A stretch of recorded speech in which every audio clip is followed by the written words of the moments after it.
بسم اللہ الرحمن الرحیم نحمده ونصلی علی رسولہ الکریم اما بعد۔ جناب چیئرمین صاحب، میں آپ کا شکریہ ادا کرتا ہوں۔ آج ایک مرتبہ پھر ایوان میں بڑھتی ہوئی دہشت گردی کے متعلق بحث ہو رہی ہے۔ سمجھ نہیں آ رہا کہ ہم یہاں ایوان میں دہشت گردی کے واقعات اور اس کے اثرات پر بحث کرتے رہیں گے یا کوئی معاملے کا حل بھی سامنے آئے گا۔ جناب چیئرمین صاحب، دہشت گردی کے خلاف اقدامات کا مینڈیٹ بنیادی طور پر حکومت کے پاس ہوتا ہے اور حکومت ہمیشہ پارلیمنٹ کو آن بورڈ لیتی ہے، لیکن جس طرح مجھ سے پہلے فاضل ممبران نے ذکر کیا کہ مذاکرات میں یا کسی بھی حل کی طرف جانے سے پہلے پارلیمنٹ کو اعتماد میں نہیں لیا گیا۔ میرے خیال میں ہمیشہ ہماری حکومت کا وتیرہ یہ رہا ہے کہ وہ اپنے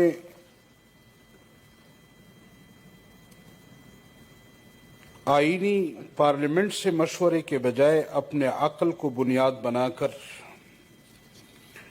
اقدامات کرتی رہتی ہے اور سمجھتی یہ ہے کہ شاید ہم کسی کے بھی پابند نہیں ہیں۔ حالانکہ صورتحال یہ ہے کہ آج تک ان سے پٹرول اور چینے کی قیمتیں کنٹرول نہیں ہو رہی، تو ملک میں یہ لوگ دہشت گردی کو کیا کنٹرول کریں گے؟ میری تو رائے یہ ہوگا کہ جس طرح گزشتہ دنوں میں پرائم منسٹر صاحب نے کہا کہ میں باہر زیادہ خطرناک ہوں، ان کو اگر باہر بھیج دیا جائے تو زیادہ بہتر ہوگا، کیونکہ حکومت پہ تو ہم نے انہیں دیکھ لیا کہ وہ کتنے خطرناک ہیں۔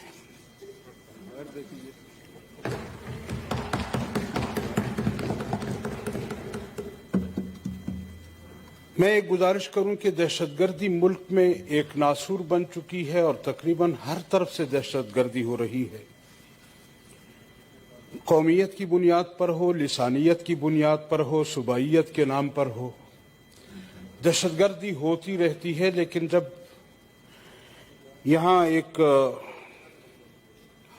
نظام بنایا گیا، اس وقت بھی نیشنل سیکورٹی پلان کا رخ جو ہے وہ مدارس، علماء، مذہب کی طرف کر دیا گیا، اور یہاں پر ہم سنتے تھے بعض ہمارے اکابرین پارلیمنٹ سے کہ ملک میں دہشت گردی کی اصل وجہ جو ہے وہ مذہب ہے، مدارس ہیں، علماء کرام ہیں۔ لیکن میں آپ حضرات کی خدمت میں یہ گزارش کروں کہ یقیناً دہشت گردی سے ہر طبقہ متاثر ہوا ہے، اور جہاں ہمارے ملک کے دوسرے طبقات اس سے متاثر ہوئے ہیں، وہاں علماء کرام بھی اس سے متاثر ہوئے۔ میں ذکر کروں، یہاں ہمارے پارلیمنٹ کے سینٹ کے ممبر تھے، ہمارے انتہائی محترم ڈاکٹر خالد محمود سومرو صاحب، جو دہشت گردی کے نظر ہوئے، شہید کیا گیا، مسجد میں شہید کیا گیا۔ آج ان کے قاتل گرفتار بھی ہو چکے ہیں، اقرار جرم بھی کر چکے ہیں، لیکن مسلسل عدالت جو ہے وہ لیت العال سے کام لے رہی ہے، اور آئے روز ان کے پیشی پہ پیشیاں ہو رہی ہیں، کوئی نتیجہ ابھی تک ہمارے سامنے نہیں آیا۔ یہاں ہمارے پارلیمنٹ کے ممبر تھے مولانا نور محمد صاحب، جو وانا سے تعلق رکھتے تھے، ان کو شہید کیا گیا۔ مولانا معراج الدین صاحب کو شہید کیا گیا، جو پارلیمنٹ کے ممبر تھے۔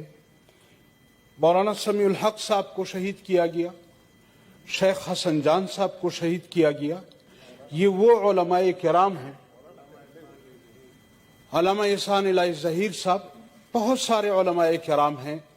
میں نے ان کا نام لیا ہے جو پارلیمنٹ کے ممبران تھے، جو جمعیت علماء سے تعلق رکھتے تھے، لیکن اس کے علاوہ جو ہزاروں علماء کرام کو شہید کیا گیا، ڈاماڈولا میں مدرسے پر حملہ ہوا، ہنگو میں مدرسے پر حملہ ہوا،